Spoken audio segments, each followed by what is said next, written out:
Olá, hoje nós vamos conversar um pouquinho sobre o chamado pluralismo jurídico e as dificuldades que ele coloca para o Poder Judiciário.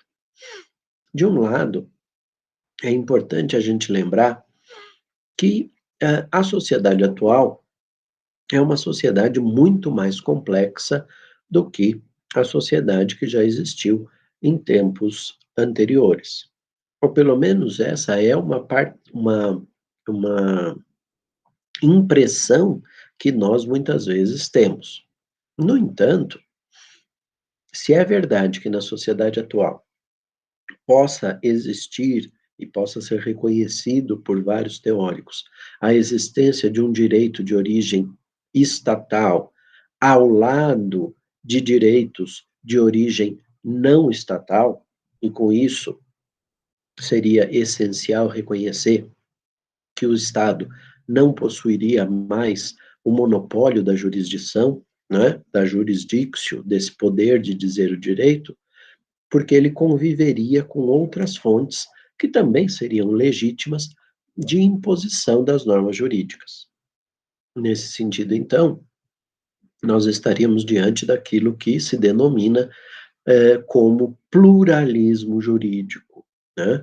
Que é, na definição da Ana Lúcia Sabadell, a teoria que sustenta a coexistência de vários sistemas jurídicos no seio de uma mesma sociedade. Vários sistemas jurídicos, diz ela. Esse pluralismo, então, convive bem, convive de forma harmônica com a ideia ampla, larga do que seja o direito.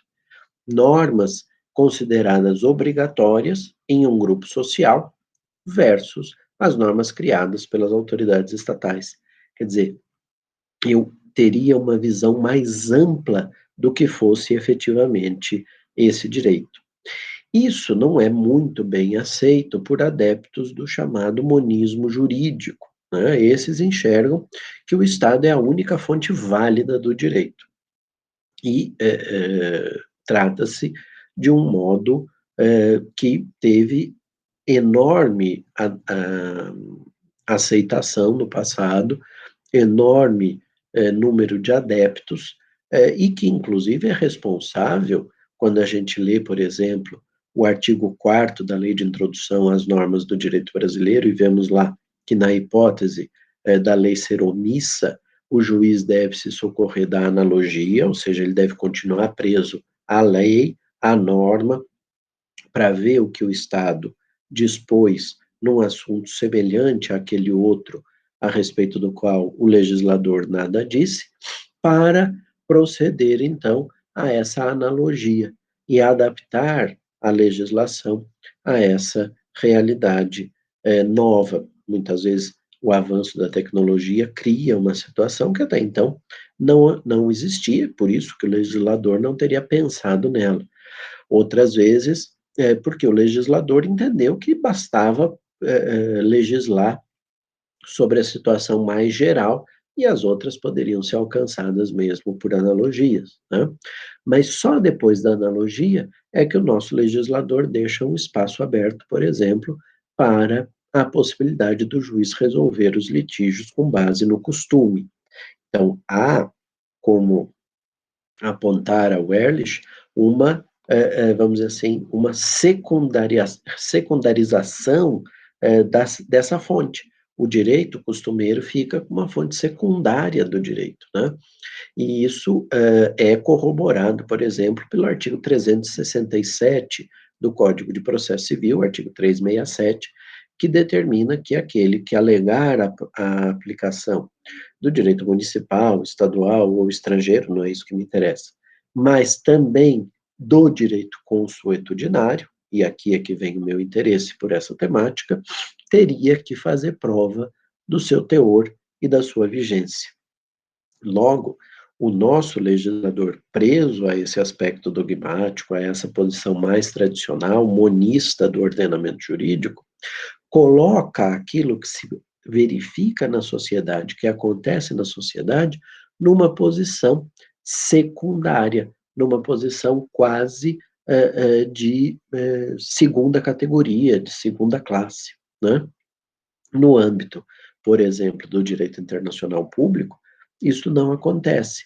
Lá, eh, as normas criadas pelos estados de forma escrita, com formalidades, que são os tratados, convivem muito bem com os costumes decorrentes da prática reiterada dos estados nas relações internacionais, prática essa enxergada, entendida, analisada como sendo uma prática conforme o direito e, portanto, que dá origem ao costume. Esse eh, aspecto que o monismo coloca em evidência de só existirem normas que são normas provenientes do Estado, normas que são estabelecidas pelo Estado, criam uma dificuldade, sem sombra de dúvida, para que nós consigamos entender o papel que o direito estatal desempenha, quando, na prática, a gente percebe que outras fontes normativas, de fato, coexistem, né? Então, é importante a gente reconhecer que o momento histórico e a estrutura do próprio Estado acabam, muitas vezes, influenciando quer o centralismo do direito estatal, um Estado forte, um Estado presente, um Estado efetivo, tende a gerar um monismo. Já um Estado pouco atuante, um Estado fraco, um Estado que tem dificuldades de efetivar o direito, acaba dando vazão para a possibilidade da existência de um policentrismo na produção jurídica, né, na produção normativa, e, portanto, o pluralismo acaba sendo, nessa realidade, um modelo mais fácil de ser verificado. Na Idade Média, por exemplo, claramente nós tínhamos um pluralismo jurídico. Você assistia ali direito local, costumes locais daquele núcleo populacional, você assistia determinações advindas do senhor feudal. Muitas vezes, se houvesse um reino constituído, ainda que pequeno, havia outra fonte de exercício do poder, e no âmbito mais amplo, você ainda tinha o Sacro Império Romano Germânico e a atuação do papado como fontes normativas relevantes. Com isso, nós tínhamos, de fato, modelos de interpretação e análise do jurídico, do direito, de variadas fontes. Já como reação a esse modelo medieval, o racionalismo iluminista vai considerar esse direito medieval, formado por essas normas que têm diversas origens, direito leigo, direito religioso, direito histórico, direito interpretativo, direito étnico, como um sistema monstruoso e caótico, né? E eles dizem, não, é importante que nós consigamos organizar e domar esse ordenamento jurídico caótico, monstruoso, como alguns disseram, que é formado por fontes advindas de diversas fontes. Por isso que o período moderno, até meados do século passado, vai se caracterizar por uma predominância do Estado como fonte do direito legislado, do direito consuetudinário nos sistemas de common law, mas um direito de origem estatal que se impunha como o único mecanismo, a única fonte válida do sistema.